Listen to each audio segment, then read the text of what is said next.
Дэлхийн нийтэд бол архийг хятадд өдөрт одоо 7 хоногт 100-аас 400 мл уухад бол харин ч эсрэгээрээ аласын өвчнийг ингээд тэнэрх өвчнөөс сэргийлдэг гэж үзэж байгаа юм. 7 хоногийн турш уугаад ер нь ингэх юм бол энэ бол аюултай үзэгдэл эдисээ гэдгээр алцамын өвчин өртөх юм а гэдгийг бол тогтоосон байдаг.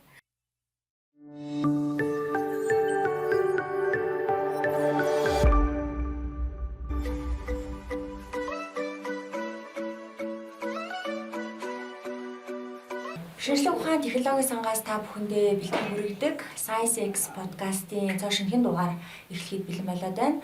Бидний өнөөдрийн зочноор тарих сэтгэл судлалын хүрээлэнгийн захирал доктор Буманд Орж авагтай Булган Туяа оролцож байна. Бид хоёрын өнөөдрийн ярилцах сэдэв бол маш өргөн хүрээнд одоо нийгмийн тулгамдж байгаа Монгол ялангуяа тулгамдж байгаа асуудал буюу архитай холбоотой асуудал энэ талаар ярилцахаар бид хоёр студид хүрэлцэн ирээд байна. За танд энэ өдрийн мэндийг хүргэе. Эхлээд өөрийгөө танилцуулахгүй юу?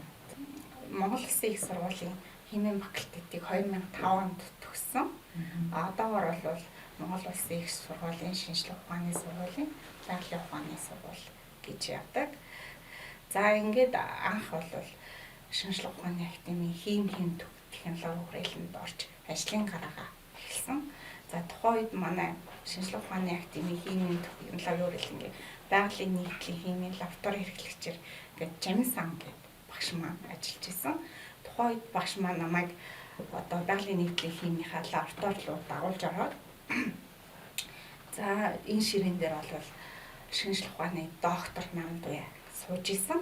Тухайн багш маань болохоор тухайн үед анагаахын шинжлэх ухааны шинжлэх ухаан хариуцсан захирлаар ингээд явсан байдаг. Дэвшээ багштайгаа бол 5 жил хамтдаа химийн урайланд бол судалгаа хийсэн. Тэгээд тухайн үед л би магистр хамгаалсан байдаг. Их шүдэрхэн урамлын ботоим болон би химийн судалгаас зүгээр ингээд магистр хамгаалаад тэгээд докторт бол 2010 онд бүгд 8 дахь төрөлсөд бол ингээд доктор сурахаар явсан байдаг юм аа.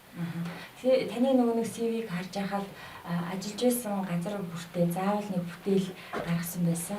Одоо жишээл Монс ч юм уу саяны их шүүдэрхэн гэдэг чинь заавал нэг тийм гоё бүтээл тий эмээ урамлаар хийсэн тийм юм гаргасан байсан. Тэдрээсээ ингээд та тоочж ярих юм бол тий их шүүдэрхэн урамл чинь нөгөө энзим гэдэг одоо батга яар шарханд тос хийхээр тэгээ би тухайн үед бол хөрөлт тоогоо оролцож исэн.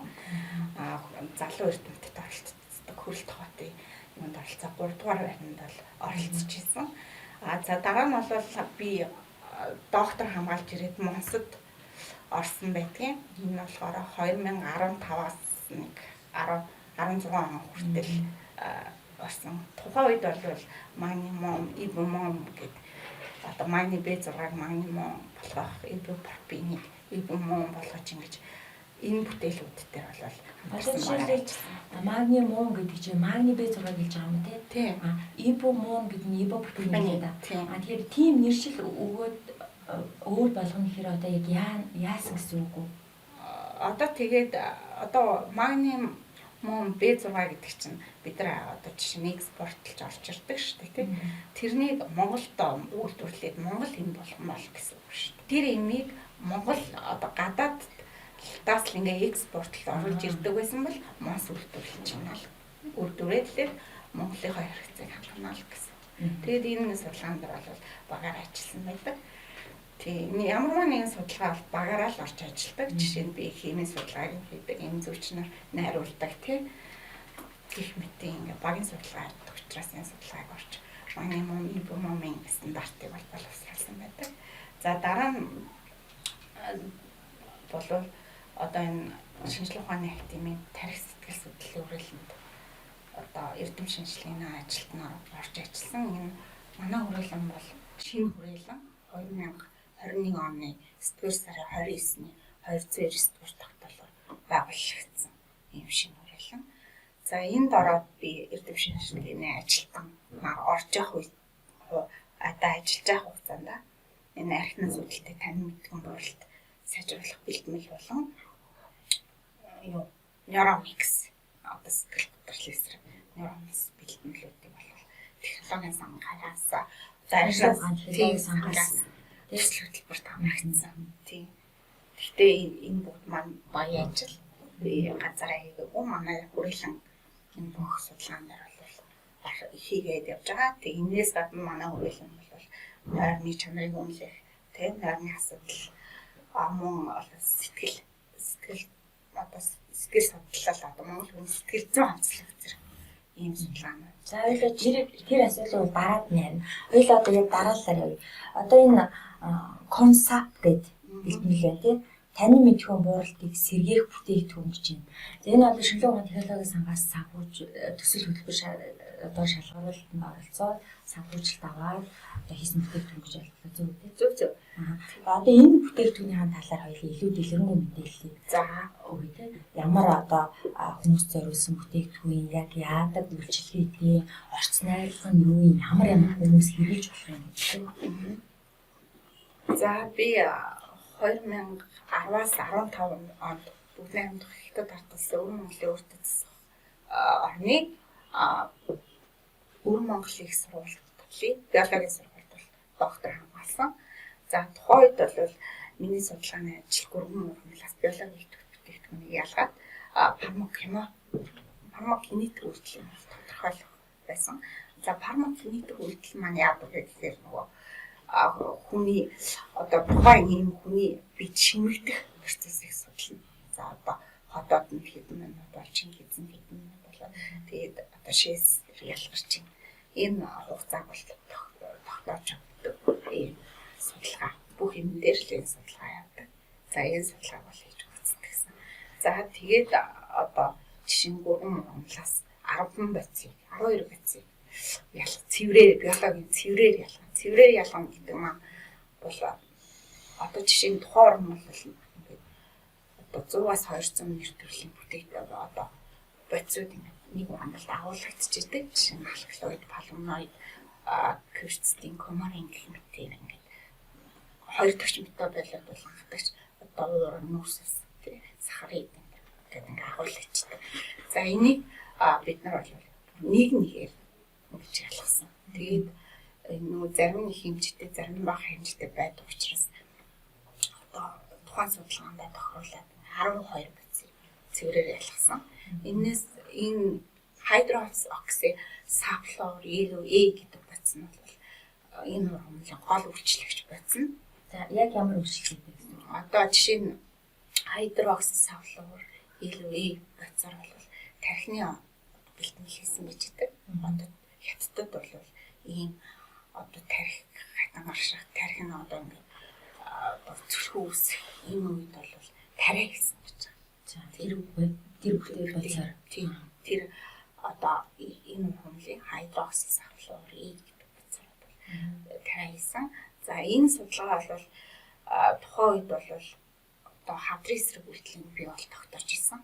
Гэхдээ ковидын дараагаас бол одоо энэ хормоны сэтгэл готрал сценаар хөвчөө тэнээр хөвчөө гэсэн судалгаа бол эрчимтэй хийсэн. Яг бол ковидын энэ тохиолдол маш ихсэн учраас ингээд хятадд бол эдгээр судалгаа бол маш хөгжсөн. Жишээ нь сценаар хөвчөнд энэ хормоныг бол хэрэгжилж үзээд одоо хулган дээр туршаад сайн нөлөөгийн тогтоосон байна. Мөн сэтгэл готралд бол энэ хормоныг туршаад нөлөөллийн тогтоосон байна. Гэх мэт ийм одоо судалгаанууд хийсэн байдаг. За Монгол улсад бол за дэлхийд одоо дэлхийн нийт хүн амын 1% нь бол архины шалтгаанд өвчлсөн байдаг юм байна. За энээсээ бол эрэгтэйчүүдийн 70%, эмэгтэйчүүдийн 30% одоо архины шалтгаанд өвчнөр шаналж байдаг. За энэ нь бол нийт одоо нас баралтын 7.7% бол эзэлж байдаг юм байна. За Монгол улсад болохоор 2009 он болон 19 оны хооронд нь ингээ харьцуулаад судалсан байна.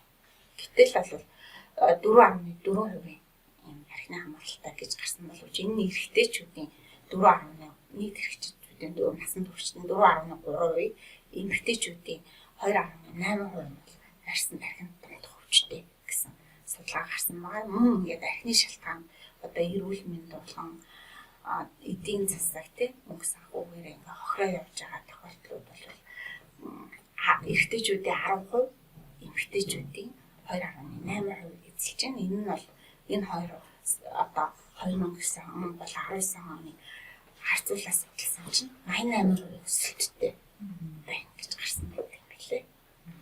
Хамгийн чухал нь бол энэ чинь ерөөсөө ийм тэнэгрэх юм уу, альцгеймер ч юм уу тарих мэдрэл нөлөөлөх бүтээгдэхүүн байгаа даа шүү дээ. Тэгэхээр цус цэвэрлэх гэж ойлгож байна. Одоо яг үйлчлэх нь ямар вэ? За уламжлалт амгаах ухаанд бол эрт дээр үеэс гүргэн хөндлийг гүргэн 13, гүргэн 7 гэдэг тангуудад бүлэг болгож хичээрсэн. За энэ нь бол цус тогтоох, цусны бүлэн одоо цус бүлэгний хөвчин болон сайн гэсэн юм үзүүлэлт бол уламжлалт амгаах ухаанд эрт дээр үеэс хэрэгжилж ирсэн гэдэг юм лээ. За сүүлийн үеийн судалгаагаар бол мэдрэлийн систем тарих тий одоо хавдар зэрэгт бол сайн маа гэсэн зүйл гарсан. Тэгээд манай үзэгчд маань харчлаа орохтой мэдээж хэрэг үзэж байгаа. Одоо жирийн хүн болохоо зүгээр бол мэдээж хэрэг асуудалтай хүмүүс бол уухад бол энэ бол маш сайн хүмүүс юм байна гэж бодож байгаа. Тэгэхээр жирийн хүмүүс уухад боломжтой юу? Уувал яаж хэрэглэх үү? Биологийн бүтээгдэхүүн учраас жирийн хүн ч гэсэн өөрөө эрүүл мэндийг бодоод хэрэглэж байна. За энэ ухамлыг бол гадны улс орнуудад амтлагчтай, хоолны амтлагчаар, уруулан өлөгчөө тий мөн гоо сайхны бүтээгдэхүүний эрүүл мэндийг жишээ.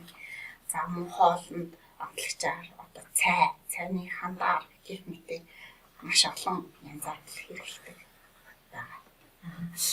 Ургамал нь болохоор Монголд ургадаг ургамал үгүй юу? Одоо эсвэл одоо дотоод бүтээгдэхүүнийхээ одоо энэ орчин найрланд орж байгаа бүтээгдэхүүнүүдийг хаанаас яаж авч бүтээгдэхүүн үйлдвэрлэсэн бэ? Тийм гүрэн ургамал бол Монголд ургадаг. За манай уламжлалт амгаах ухаан технологийн хүрээлэнд бол таримжуулдаг. За энэ ургамлын судалгааг бид нар бол уламжлалт амгаах ухаан технологийн хүрээлэн гэсэн үг. Одоо хамтын ажиллагаа манайх тэрсэлтэй хүрээлэнтэй хамтын ажиллагаанд санамжиж байгуулаад энэ хүрээнд ургамлаа бид нар авч одоо судалгаанд ашиглаж байгаа. Таримл ургамал ашиглаж энэ бүтээгдэхүүн Монголд тарьсан ургамлыг ашиглаж байгаа гэсэн үг. Одоо тэгээд ингээд хамгийн чухал нь бол энэ бүтээгдэхүүн ингээд гарчээ хүмүүст энэ сайн ургамал сайн бүтээгдэхүүн байна.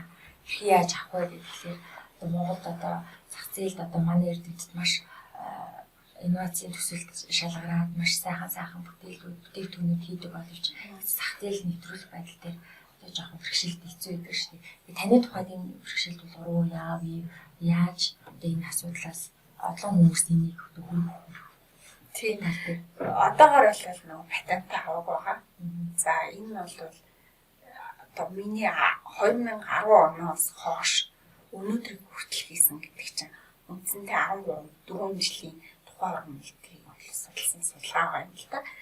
Тэгээд би одоо тэр оюуны хөгжин газар очиж болцсон л та. Тэгээд одоо бэлтэмлээ. Тэгээд доктор аваад дипломыг ингээд баахан хүчээр баримтчдаа бүрдүүлдэг юм билээ. Тэгээд тэрнээс нь бүрдүүлээл явж юм. Тэгээд 2-3 жилийн патент гардаг гэсэн. Тэгээд одоо патент авах мэдээлэл байна л та. Та хятад доктор хамгаалсан тийм. Хятад доктор хамгаалж хат мэдээж шинжилгээ ухааны эрдэмтэн судлаач бас ийм бүтээгдэхүүн гаргаж байгаа. Ер нь хятадд одоо ямар нэгэн байдлаар эрдэмтэн судлаач бүтээгдэхүүн ямар нэгэн зүйл төлөвлөгөөр шалгараад ингээд бүтээгдэхүүн гаргалаа гэхэд инкубаторын төвөж байдаг юм уу? Ер нь зах зээл хэрхэн яаж төрлөх та тэр талаар судалж үзв. Одоо Монгол улсыг харьцуулж тийм хятадд бол одоо жишээ нь манай огш бол эмзэгч хүн тий. Тэгээд өөр Монголыг суулж жишээ нь манай огш одоо Японд хамгаалагдаад хэрэгт нь одоо ингээд ар гэрийн байраар хангаад өөрийг авч ингээд судалгаа хийлгэсэн жишээтэй. Тэгээд ингээд инновацийн бүтээгдэхүүн гаргахад одоо гарааны үйлдвэр байгуулж өгдөг. Жишээ нь энэ жишээ бол одоо гэрэлт профессор дээр бол маш дотор хайртай гэрэлт профессор өөрөө мөн биологийн бүтээгдэхүүн судалгаа хийдэг. Тийм тэгээд өөрөө эмийн үйлдвэртэй. Тэгээд улс нь энэ эмийн үйлдвэрийг байгуулж өгсөн Ер нь бол эрдэмтэн судлаачдад тухайн улс бол маш их хөрөнгийг хайж ижил одоо тухайн хүнд одоо ямар ноу-хау тэр тархинд нь гаргахын тулд маш их дэмжлэг бол гардаг л та. Тэгэхгүйгээр одоо өнөөдөр жишээнхээр одоо өөр ямар ч олон судалгааны ноу-хау тэр хүнд хадгалах гэж болно. Тэрийг санхүүжилт болон дэмжлэгээр л гаргаж ирэх бол тэгэл тэр хүн бол гарахгүй гэсэн үг шүү дээ. За Монголд бол анагаахын шинжлэх ухаан бол бас байгаа. Гэтэ одоо ингээд уламжлалт анагаах ухаан төрөл нь бас жоохон орхигдоод ч юм уу арай бага шиг байгаад шиг санагддаг. Хүмүүс одоо өвчлэн одоо шууд л өглөө хадлаа гэдэг юм байна. Тэ мэдээлэл очдог, их хайхтар уламжлалтын эмнэлэг рүү очдгоо ч юм уу тэ. Тэгэхээр Монголд бол ийм супер өргөмөлтийн бүтээгдэхүүнүүдийг боловсруулж иргэдэд гаргаж байна. Тэгээд дэлхийд одоо яг одоо энэ Альцгеймер өвчнөд дэмжих хэмжээнд ч юм уу эсвэл энэ тарих сэтгэл судлалтай холбоотой тархины одоо өвчлөлийг бууруулахтай чиглэсэн ямар энэ бэлтгэлүүд байдгийг бол Монголд бол бас ингээд бас гаргаж байна тийм. За мөн архины хордлого маань одоо хүмүүс сайн ойлгох хэрэгтэй л дээ. Одоо гидэс тарих тийм. Өөр мөн одоо илэггийг ингээд давхраар нь гинтэй тийм. Хүн ингээд согтууруулах ундаа хэтрүүлэн хэрэглэсэн эхний ингээд ходооднд одоо арх очоод тэгээ ходооднд очоод дэг альтгийг болон одоо альтгийдийг үүсгдэг байгаа. Тэгээд илэг тэрний зөвхөн одоо 92-аас 95% нь бол ингээд цаашаа тарих руу ордог байна шүү. Тэгэхээр илэг зөвхөн 0.5-аас 7% л ингээд шүүж. Бус нь болохоор альтгийд болон ацетон болоод ингээд одоо идэх юмдаг хорт нэгдэл болоод тарих руу очиж байгаа. Тэгээд тарих бол ерөөсөө одоо нөгөө хүн чинь ингээд тарих эдний идэх үхэл амиг гэхээс нөхөн төлчдөг. Ямар ч тийм нөхөн төлж боломж авахгүй. Тийм учраас ингээд одоо арх төрөөс уух тохиолдол болгонд одоо арх ингээд тарих гимцээр байгаад тэнэгрэх буюу галцаа хэмээр өвчнөд нэр өвддөг байж байгаа. Тэгээд одоо тэр тархины идэс дуусгаад тухайн өвөлт гарах юм. Тэгээд энэ өвчин Альцгеймер өвчин бол одоо дэлхийн хэмжээнд бол маш их судлагдж байгаа. Монгол орнд бол харьцангуйгаар энэ өвчинд нэрвэтгэн бага штэ. Онаач нь одоо махны мах хийдэг мах маань одоо мал маань одоо бэлчээртэй сайхан тий. Монгол тагшин байгалахаа хөрөнгөлийг гэдэг байж байгаа учраас харьцангуй бага. Тэгээ одоо дэлхийн нийтэд судалсан байна л та 2050 он гэхэд 125 сая хүн Альцгеймер буюу тэнэг өвчнөд нэрвэтнэ гэсэн судалгаа гаргасан юм байна. Та мэдээж яг энэ бүтээгдэхүүнийг ингээд төсөлд аваад ингээд энэ бүтээгдэхүүнийг гаргаж авахын тулд заавал нэг байгууллагад хамтарч ажилладаг би түрүүн ярьж байсан. Сэтгцэн эрүүл мэндийн үндэсний төвөнд хамтарч. Тэгэхээр ямар үйл ажиллагаа явуулах гэдэг дөхөн болдог гэсэн үг тийм. Тэр талаар. За манай тарих сэтгэл судлалын хүрээлэн бол сэтгцэн эрүүл мэндийн үндэсний төвтэй хамтын ажиллагаатай. Тэгээ хамтын ажиллагааны хүрээнд бол олон судалгаанд хамтран ажилладаг. За ингээд тэгэхээр нөгөө сэтгцэн эрүүл мэндийн үндэсний төвийн амбулаторийн дараатай бол ингээд нэгт хамтран ажилладаг. Тэгээ амбулаторийн дараатай гэдэг нь тухайн бүхэл мэдээлэл мэдж байгаа шүү дээ. Хэдэн хүн ямар өвчин үүсээ яасан. Ингээд бол за архин томдох юм бол маш их байна. Тийм учраас энэ архинаас үүдэлтэй танин том боолт гэдэг бол одоо энийг бол одоо эмчлэхтэй ямар нэгэн бэлтгэл хэрэгтэй мөн сэтгэл гутралын эсрэг бэлтгэл хэрэгтэй байна гэсэн үгнээс болохоор би одоо технологийн сангаас асуур судалгааны төслөөр нейромекс бэлтгэл гаргаж авах төслийг хэрэгжүүлээ явж байна. Одоо энэ архинаас үүдэлтэй танин том боолт сайжруулах докторийн дараах инновацийн төслийг ингээд хэрэгжүүлээ явж байна. Нэг судалгааг бол ингээд олон талаас нь харж хийдэг. Одоо сэтгцийн эмчтэй, тэгээд дэлхийн эмч, замаа тарих судлаач ингээд бүгд ингээд нэг талбайгаар орж хийдэг. түүний тэгчлэл судалгаа явахгүйгээр ингээд зүгээр л би ингээд ямар ч тоо онлын үндэс тэр хүн яагаад энэ үү гэдэг амтны туршилт шин бодис ялгаад амтны туршилтаа хийхгүйгээр хүн дээр турших боломжгүй. Тийм учраас бид бол маш өргөн хүрээнд нэгт холбоотой статистик мэдээ судалгаан дээр ажиллаж ингэж хийдэг.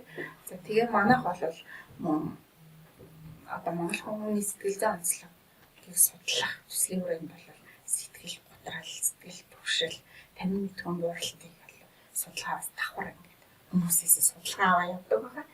За түрүү жил манайх болохоор шинэ хүрээлэн учраас яг үгүй боломж олгоцоороо судлаад явж байгаа. Нийт 647 хүн дээр энэ судалгаа хийсэн байдаг.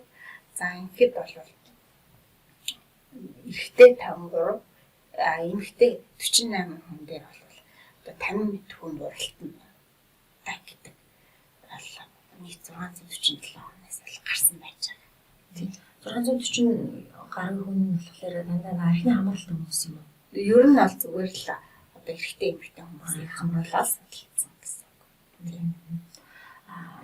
Мөн одоо ингээд шинжилгээ ухааны технологийн сангаас санхүүжсэн янз янзын төсөл хөтөлбөрүүдэд оролцсон гэдэг байгаа шүү дээ. Тэгэхээр одоо энэс гадна өөр ямар төсөл хөтөлбөрүүдэд оролцоод байгаа вэ? Тэрний одоо үе шат дараалал нь ямар байгаа вэ? Тийм. Манайх нийт бол 8 төслийг одоо бэлэн байгуулагдсанаас хойш авч хэрэгжүүлсэн байдаг. Тэгээд эрүүл мэндийн дэмжих сангаас 4 төсөл. За технологийн сан болон боловсрол шинжилгээ ухааны яамнаас 5 төслийг авсан байдаг. За энэний Neuromics бэлтгэл гаргаж авсан судалгааны төсөл ковидын агс бэлтгэлийн хам шинжийг тодорхойлох судалгаа төсөл. Тэгээд архинаас үүдэлтэй танин мэдхүйн дууралт зайлшруулах бэлтгэл гаргах төсөл. За мөн нойрны чанарыг үнэлэх олон төслүүдийг бол хэрэгжүүлсэн. Бүтээгдэхүүн гараад хэдэн жил боллоо? Энэ бол одоо загварна. Тийм. Одоо л мэдээж хэрэг ингээд бүтээгдэхүүн гаргахад бол энэ судалгаа байх хэрэгтэй тийм. Тэгэхээр ямар хүмүүсүүд дээр одоо ууж хэрэгэлсэн бэ? Одоо ямар үр дүн гарсан бэ гэдэг зүйл байгаа лөө. Одоогоор бол яг онлайн суурь судалгаанд нь л явсан байна. Тэгээд цаашдаа бол сэтгцийн мэндийн төвтэй хамтарч ажиллана. Дэлхийд одоо яг иймэрхүү бүтээгдэхүүн байдаг юм уу? Дэлхийд бол танин мэдхүйн дууралтын эсрэг зөндөө олон бэлтгэлүүд байгаа шүү дээ. Тийм. Зөндөө олон бэлтгэлүүд янз бүрийн зүгээр генерик нэмэлтж байгаа. Жишээ нь ургамлын гаралтай юм бэлтгэл. Хүний нүд бие зүрх нөлөөгүй гэдгээрээ л давуу талтай. Тэгээд энэ маань Монгол тарихтай, Монгол инновац шин гэсэн хэлээр онцлогтой. Дэлхийн нийтэд бол архийг хятадд өдөрт одоо 7 хоногт 100-аас 400 мл уух бол харин ч эсрэгээрээ аласын хөвчнийг ингээд тэмэр хөвчнөөс сэргийлдэг гэж үзэж байгаа юм бэл 7 хоногийн турш уугаад ер нь ингэх юм бол энэ бол аюултай үзэгдэлтэй эдгэсээ гэдгийг алцамаар хөвчөнд өртөх юм а гэдгийг бол тогтоосон байдаг. Солонгос болохоор мөн адил өдөрт дээр 10-аас 40 мг уухад бол харин ч энэ маань тогтоолтыг сайжруулж штэ тархийг дэмждэг байтал эсрэгээрээ өдөр болгон 7 хоног тухайн бол мөн адилхан тийм тэнэг хагалцсан ямар хөвчөнд нэр хүртэх аюултай маа гэдгийг бол тогтоосон байдаг юм. Одоо жишээ нь хэд ч юм би 18 жилийн турш зөвхөн биологийн техникийн судалгаа хөгжүүлэлт дээр ингээд суураас нь хуулаад бодис ялгах тийм ингээд явсан байна. За ер нь хүний биологийн хөтөлж байгаа нийтлүүд нь анхдагч метаболитууд, хоёр дахь метаболитууд гэж хуваагддаг. Анхдагч метаболитууд нь болохоор уурга нүрс ус тий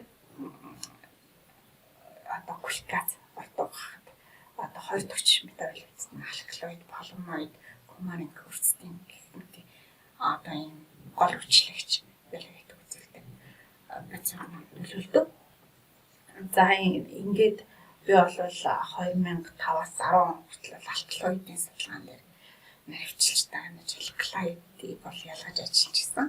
За энэс цаашаа бол бүх найрамд хатад орсон доктор сурах хугацаанд бол полимоидын судалгаа, полимоид болон полимоид нь ер нь бол одоо биологийн техникийн гол нь эмийн үйлдэл үзүүлдэг нийтлэл нь бол флавоноид байдаг.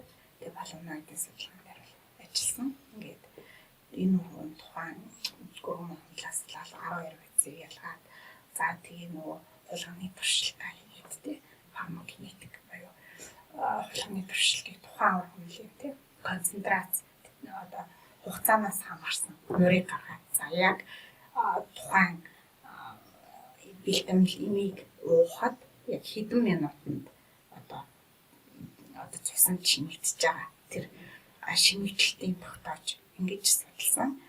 Одоогоор бол манад энэ шинэгдлт болон фармакинетикийн судалгаа тийм сайн хөгжиж байгаа. Энэ судалгааг ингээд Монголд оруулж ирээд ингээд Монгол инновац гаргаснаар энэ бүтээгдэхүүн маш тийм шинэлэг бүтээгдэхүүн байна.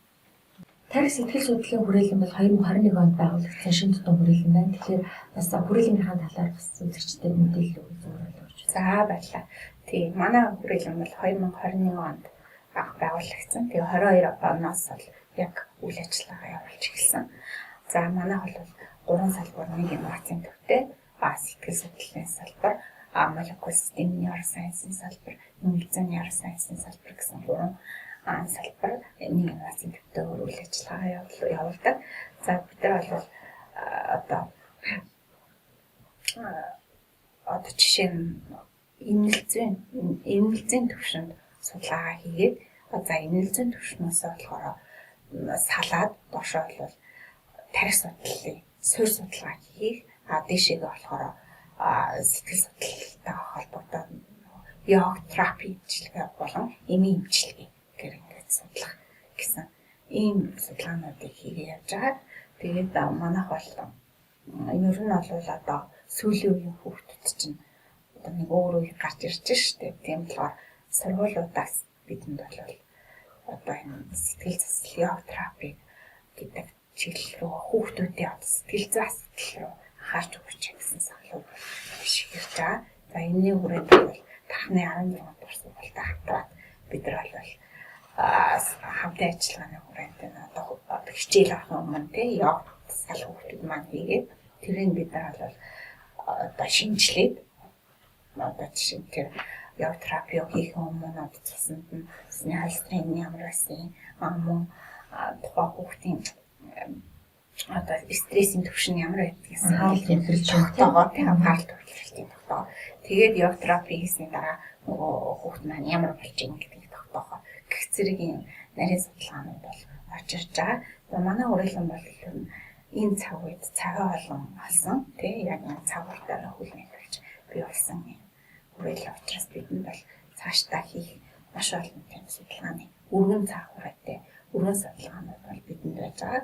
Тэгээд тарих судлалын суурь судалгааг хөгжүүлэхийн тулд чинь бол тарих судлалыг хөгжүүлэхийн тулд хим, физик, математик, статистик боловсруулалтын.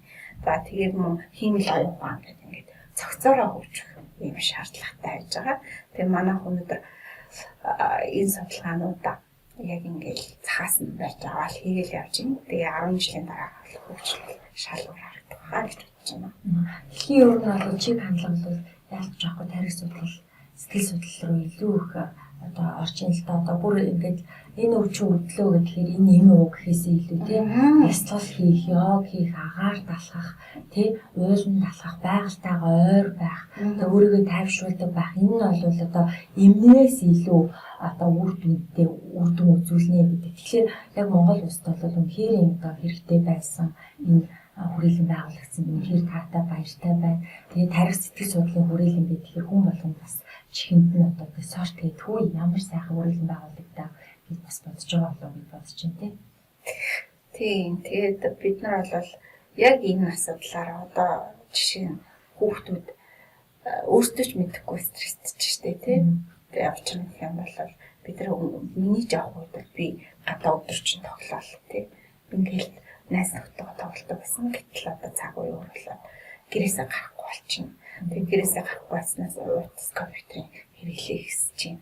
Энэ нь болохоор өөрөө хүүхдийн сэтгэл зүйд маш хурцаар нөлөөлж чинь. Энэнийг дагаад бол сэтгэл зүйн гаралтай янз бүрийн өвчнүүд бол маш их болж байна. Тэгээ энэ бүхэн дээр бид нар бол